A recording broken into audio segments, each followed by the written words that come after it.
الرحمن الرحیم حدیث نمبر 250 پیشانی اور ناک پر سجدہ کرنا۔ اللہ اکبر۔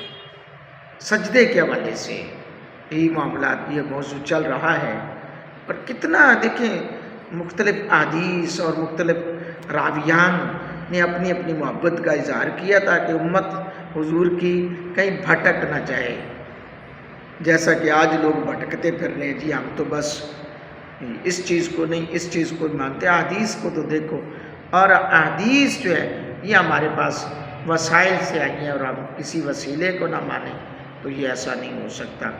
حضرت ابو حمید سعدی رضی اللہ تعالیٰ عنہ بیان کرتے ہیں،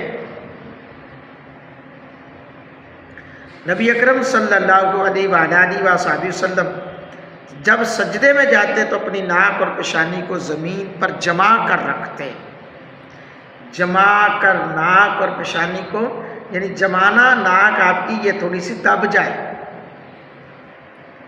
آپ اپنے دونوں بازو پہلوؤں سے الگ رکھتے اور دونوں ہتھیلیاں کندھوں کے برابر رکھتے۔ اللہ اکبر۔ یہ حدیث صحیح حدیث ہے۔ حضرات گرامی قدر، اب یہ ناک دباتے نہیں ہیں بعض اوقات ہمارے دوست کہ کہیں ناک نہ دب جائے۔ یہ ناک کا سلسلہ بڑا عجیب ہے، ہر بندہ اپنی ناک کے پیچھے پڑا ہوا ہے کہ میری ناک بچ جائے، ناک نہ کٹ جائے، ناک رہ جائے۔